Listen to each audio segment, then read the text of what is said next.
Hello friend, welcome to White Globe Education. आज के video में हम नीट पीजी के मॉप अप राउंड काउंसलिंग की बात करेंगे। जैसा कि आप सब जानते हैं कि नीट पीजी के all India quota government college और डीम्ड यूनिवर्सिटी की 2 राउंड की काउंसलिंग हो चुकी है। अब सिर्फ मॉप अप राउंड की काउंसलिंग बची है। समान बोलचाल की भाषा में अगर समझने की कोशिश करें तो मॉप अप राउंड वो राउंड होता है जिसमें कोई भी कॉलेज या काउंसलिंग अथॉरिटी अपने काउंसलिंग प्रोसेस को समाप्त करती है। पिछले 2 चरणों की काउंसलिंग को अगर समझें तो मॉप अप राउंड में बहुत से कॉलेज में बहुत से ब्रांचेस में सीट बचेंगी। इस बार एमसीसी ने भी अपने कुछ नियमों में बदलाव किए हैं। जैसे कि अगर फर्स्ट राउंड में आपको कोई सीट मिलती है और आप उस सीट पर एडमिशन लेके सेकेंड राउंड में अपग्रेडेशन के लिए जाते हैं और सेकेंड राउंड में आपकी वो सीट अपग्रेड नहीं होती है तो आप फर्स्ट राउंड में आई हुई सीट को रिजाइन कर सकते हैं।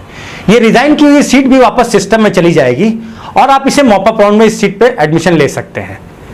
हमेशा एक इंपॉर्टेंट पॉइंट जो हर कैंडिडेट को मॉप अप राउंड के काउंसलिंग में ध्यान रखना चाहिए कि आप किस कॉलेज में या किस ब्रांच में एडमिशन चाहते हैं। ये प्रेफरेंस या ये चॉइस होना सही है, लेकिन ज्यादा ध्यान इस बात पे देना चाहिए कि आपको आपके मार्क्स पे कौन सा कॉलेज या कौन सी ब्रांच मिलेगी। नीट पीजी के मॉप अप राउंड की काउंसलिंग को हम इस फ्लो चार्ट के माध्यम से समझने की कोशिश करते हैं। सबसे पहले बात करते हैं डीम्ड यूनिवर्सिटी की। डीम्ड यूनिवर्सिटी के मॉप अप राउंड की काउंसलिंग पूरी तरह से ऑनलाइन होगी।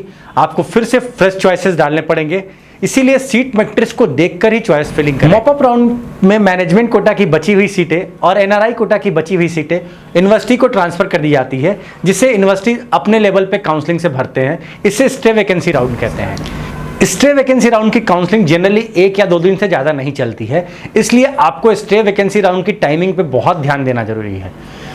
जितनी भी यूनिवर्सिटी है, सारी यूनिवर्सिटी अपनी सीट मैट्रिक्स अपने वेबसाइट पे डिस्प्ले करती है, तो आप सिर्फ उसी यूनिवर्सिटी के लिए स्टे वैकेंसी राउंड में जाएं जिस यूनिवर्सिटी में आपके चॉइस की सीटें अवेलेबल हो और फीस आपके बजट के अंदर हो। अब बात करते हैं स्टेट कोटा के मॉप अप राउंड की काउंसलिंग के लिए।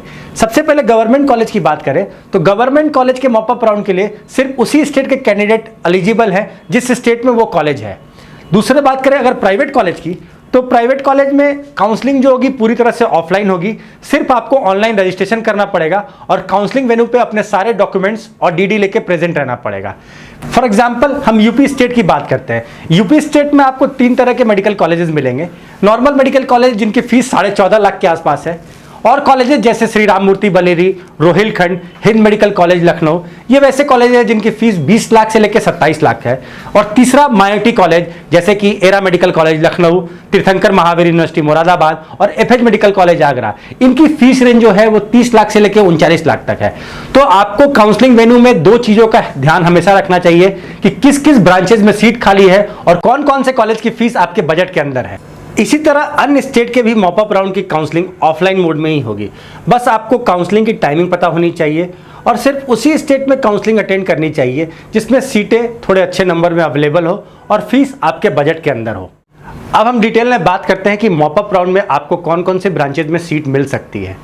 जहां तक बात करें ऐसे कॉलेजेस जिनकी फीस रेंज 50 लाख से लेकर 65 लाख है, तो इसमें आपको ऑलमोस्ट सारे ब्रांचेज में कुछ न कुछ सीटें खाली मिल जाएंगी। इवन आपको रेडियो और स्किन में भी सीटें मिल सकती है। लेकिन वैसे कॉलेज जिनकी फीस रेंज 25 लाख से लेकर 35 लाख या मैक्सिमम 40 लाख तक है, उनमें आपको क्लिनिकल, प्री क्लिनिकल और पैरा क्लिनिकल में ये ब्रांचेज में सीटें मिल जाएंगी। पहले क्लिनिकल ब्रांच की बात करते हैं। क्लिनिकल ब्रांचेज में आपको surgery, ortho, medicine, pedia, anaesthesia, ENT और ओबीजी में सीटें मिल सकती है। अगर हम पैराक्लिनिकल ब्रांचेस की बात करें तो पैराक्लिनिकल ब्रांचेस में आपको MD microbiology, MD community medicine, MD pathology और एमडी फार्माकोलॉजी में सीटें मिल सकती हैं। अगर हम प्री क्लिनिकल ब्रांचेस की बात करें तो आपको एनाटॉमी, फिजियोलॉजी और बायोकेमिस्ट्री में सीटें मिल सकती है। अपने स्कोर पे आपको किस ब्रांच में, किस कॉलेज में सीटें मिल सकती है, ये जानने के लिए आप हमारे कमेंट बॉक्स में कमेंट भी कर सकते हैं या आप दिए हुए हेल्पलाइन नंबर पर संपर्क कर सकते हैं। इसी तरह नीट, पीजी और यूजी से रिलेटेड और वीडियोज़ को देखने के लिए हमारे चैनल को लाइक, शेयर और सब्सक्राइब करें। Thank you.